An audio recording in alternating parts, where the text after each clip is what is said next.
Everyone, I am doctor Surabhi Gupta, your pediatrician. आज का topic है डायपर रैशेस। आज की वीडियो में हम डिस्कस करेंगे डायपर रैशेस होने के क्या कारण हैं, उसका क्या ट्रीटमेंट है और हम इन डायपर रैशेस से कैसे बच सकते हैं। तो आइए शुरू करते हैं। सब्सक्राइब करें मेरे आई केयर माई चाइल्ड चैनल को और बेल आइकन को दबाएं जानने के लिए अपने बच्चे की हेल्थ के बारे में सबसे पहले डायपर रैशेस क्या होते हैं। जब बच्चा अधिक नमी में रहता है, स्पेशली जो हमारा नवजात शिशु है जिसकी स्किन अभी अच्छे से नहीं बनी है, इमैच्योर है, उसमें त्वचा की पूरी लेयर्स नहीं आई हैं, ऐसे बच्चे सेंसिटिव होते हैं गीलेपन से रैशेस होने के लिए। ये रैशेस किस तरह के होते हैं? लाल लाल छोटे छोटे महीन दाने भी हो सकते हैं, या ऐसा भी हो सकता है कि पेशाब का और लैट्रिन का जो जगह है वो पूरी तरह से लाल लाल हो जाए और ऐसा लगे जैसे वेलवेट का कपड़ा नहीं होता है, उस तरह की रेडनेस आपको महसूस हो सकती है। या ऐसा भी हो सकता है वहाँ सफ़ेद सफ़ेद ऊपर की त्वचा आपको दिखने लगे। तो ये होते हैं डायपर रैशेस के कुछ प्रकार। आइए अब डिस्कस करते हैं डायपर रैशेस होने के मुख्य कारण और उनसे बचाव के तरीके। सबसे मेन कारण जो होता है हमारे बच्चों में, स्पेशली नवजात शिशुओं में, क्योंकि उनकी त्वचा कोमल होती है, इसीलिए वो नमी से बहुत जल्दी डायपर रैशेस डेवलप कर लेते हैं। तो हमें क्या करना है कि उनकी कोमल त्वचा को डायपर रैशेस से बचाना है। कैसे? एक तो उनको ज़्यादा देर नमी में रहने ही ना दें। बच्चा बार बार शुशु पॉटी कर रहा है तो हमें तुरंत ध्यान देना है कि हम उसका डायपर या कॉटन नैपी हम जो भी यूज़ कर रहे हैं उसे तुरंत बदलें। प्लस लगातार बच्चा यदि डायपर में और नैपीज़ में रहेगा, उसकी स्किन को एयर नहीं मिल पाएगी। त्वचा भी सांस लेती है, अगर त्वचा को वो सांस नहीं मिल पाएगी तो वो डायपर रैशेस जल्दी डेवलप करेंगे। तो उसके लिए हमें क्या करना है? जैसे ही बच्चा शुशु करे, 3-4 बार शुशु कर दिया तो उसका नेक्स्ट डायपर का नंबर आ जाता है, वो हमें चेंज करना है।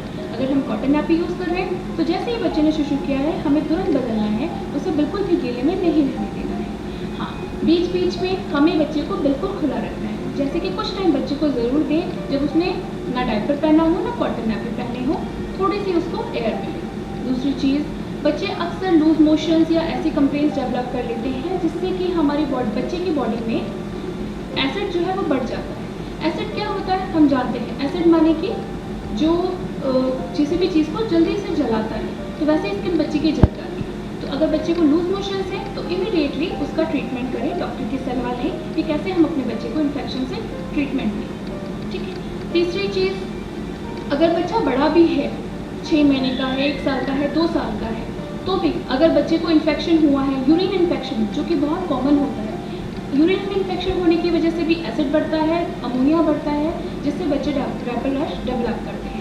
तो यदि बच्चे को तेज़ बुखार है, उसके साथ पेशाब में जलन पता रहा है, ऐसी कोई भी समस्या आपको समझ में आती है तो उसके लिए तुरंत ट्रीटमेंट। तीसरी चीज़, सबसे जो कॉमन कॉज है, जो मदर से अक्सर गलती हो जाती है, जब हम बच्चे की पॉटी वॉश करते हैं। जब बच्चे की पॉटी वॉश करें तो उसे बहुत रगड़ के नहीं आपको वॉश करना है। बस उसको क्या करिए, टैप वाटर के नीचे बच्चे के हिप्स को ले जाइए, स्लोली जो वाटर आ रहा है उससे पॉटी को जाने दीजिए। ठीक है। उसके बाद कॉटन का सॉफ्ट कपड़ा लीजिए जो कि धुला हुआ हो, उसे थपथपा करके साफ करें, फिर उसको बिल्कुल एयर ड्राई कर लें। गीले ही बटक्स में आपको सीधे नैपी या डायपर नहीं पहनना, पहले उसको अच्छे से ड्राई हो। ये कुछ तरीके हैं जिससे आप बचा सकते हैं कि डायपर रैशेस ना हो। एक चीज़ और जो आपको ध्यान रखनी है कि जो हम डायपर्स यूज़ कर रहे हैं वो अच्छी क्वालिटी के होने चाहिए, अच्छी एब्जॉर्बिंग पावर होनी चाहिए। अगर हम कॉटन नैपीज़ यूज़ कर रहे हैं तो वो अच्छे से वॉश होनी चाहिए और बहुत ही सॉफ्ट कॉटन होनी चाहिए, उसमें बिल्कुल भी बच्चे को फ्रिक्शन नहीं करना चाहिए। थर्ड पॉइंट कि डायपर और बच्चे की स्किन के बीच में हमेशा एक बैरियर होना चाहिए। वो यूजुअली नैपी क्रीम के फॉर्म में हो सकता है, क्योंकि जो अच्छी कंपनी की नैपी क्रीम्स आती हैं उसमें जिंक होता है, which is very good for skin, and वो बैरियर भी बनाता है जिससे बच्चे की स्किन बार बार डायपर से रब नहीं होती है और डैमेज से बचती है।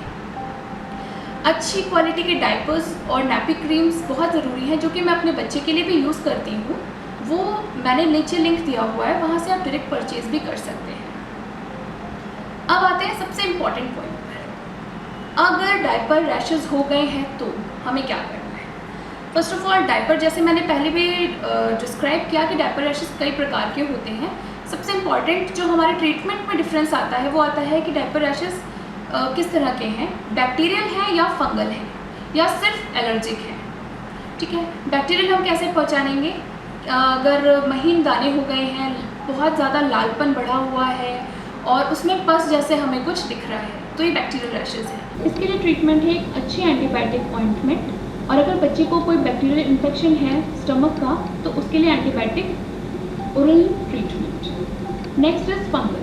फंगल होने के कारण अक्सर क्या होते हैं, बच्चे को मुंह में छाले हो जाते हैं, जो कि अगर जीभ में या होठों पर या मसूड़ों पर आपको सफ़ेद से निशान दिख रहे हैं, जिसको हम लोग थ्रश बोलते हैं अपनी मेडिकल लैंग्वेज में, अगर वो है तो बहुत चांसेस है कि बच्चे को बाद में फंगल डायपर रैशेस भी हो जाएंगे।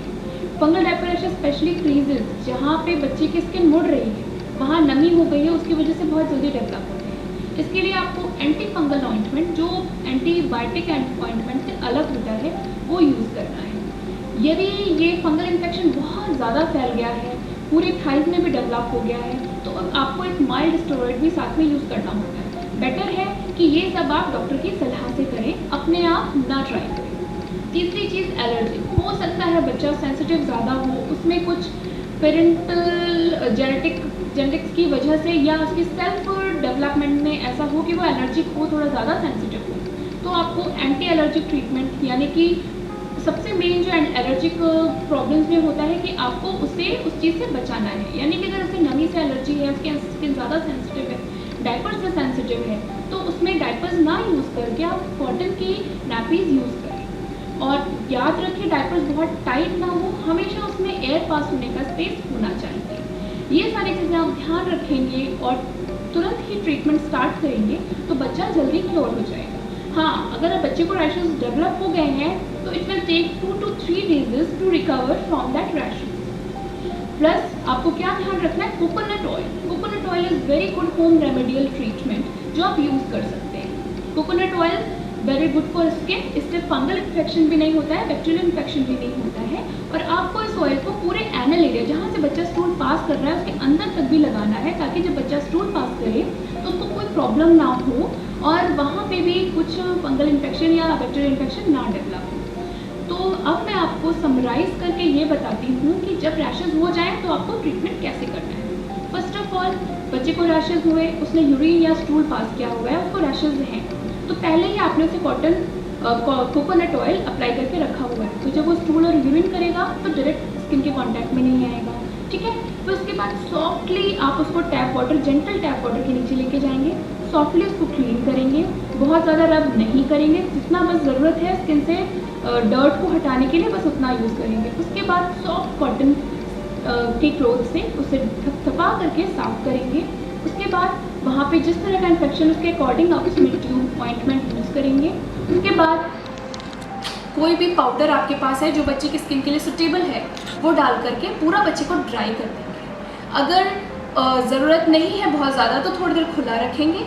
अगर आपको लगता है कि नहीं हमें कहीं जाना है या हम बच्चे को अभी ऐसे नहीं छोड़ सकते, तो उसे अकॉर्डिंगली जो उसके लिए सुटेबल है, अच्छी क्वालिटी के डायपर्स या कॉटन नैपीज़ यूज़ करेंगे। याद रखिए, अच्छी नैपी क्रीम का इस्तेमाल और ड्राई अगर आप स्किन को रखते हैं तो फिर उस बच्चे रैशेस बहुत कम डेवलप करते हैं। और हाँ, अगर अभी तक आपने मेरे चैनल को सब्सक्राइब नहीं किया है तो ज़रूर सब्सक्राइब करिए मेरे आई केयर माई चाइल्ड चैनल को, और हाँ, मेरे फेसबुक लिंक को भी जाकर ज़रूर लाइक करिए। याद रखिए, आपके कोई भी सवाल है मैं उसके जवाब तुरंत दूंगी। अगर आप चाहें तो मुझे डायरेक्ट मेल भी कर सकते हैं, मैंने लिंक नीचे दिया हुआ है। थैंक यू वेरी मच आज के वीडियो में।